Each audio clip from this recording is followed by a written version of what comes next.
Bonjour, Léonie, vous me connaissez déjà. Donc aujourd'hui, je suis AMP dans un EHPAD et aujourd'hui je vous explique très courtement qu'est-ce qu'on met pour les personnes un peu en difficulté en EHPAD pour la nuit. On a des vêtements un peu spéciaux, ça c'est assez connu.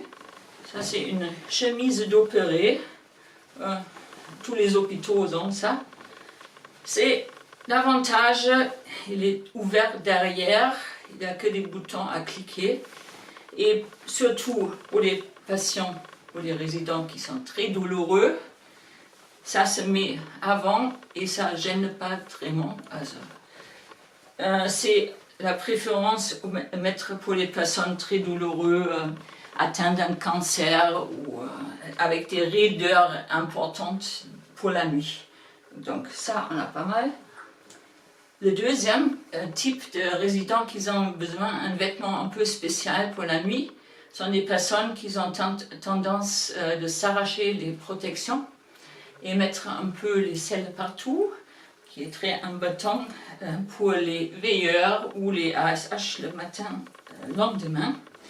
Donc on a des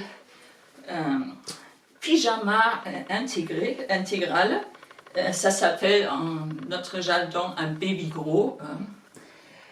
Et il y a deux types. Il y a des petits.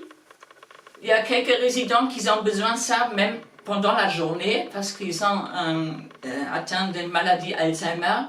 Et on ne sait jamais dans quelle chambre ils peuvent aller et retirer ces vêtements. Et ça empêche de se retirer des protections en dessous. Parce que c'est fermé en fermeture éclair par derrière.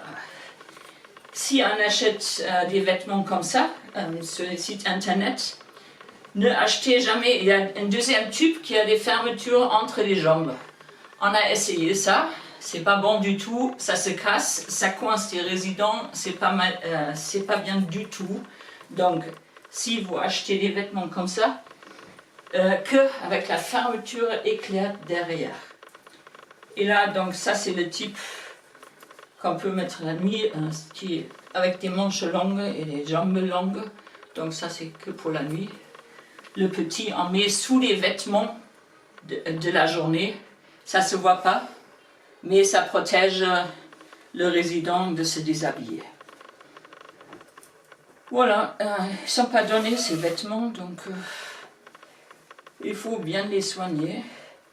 Mais ça nous sauve beaucoup de travail, surtout pour les veilleurs de nuit, qui sont souvent débordés s'il y a des selles partout un peu.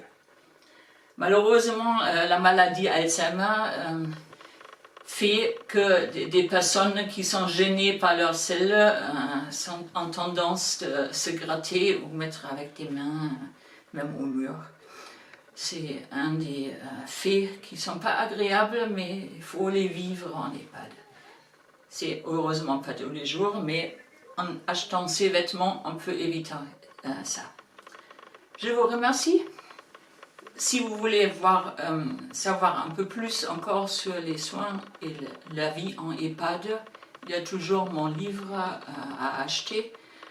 On a vendu la première édition, la deuxième elle est en train d'être réimprimée, donc si vous allez sur le site de l'éditeur, les frais sont offerts pour le transport. Merci beaucoup et au revoir, à la prochaine.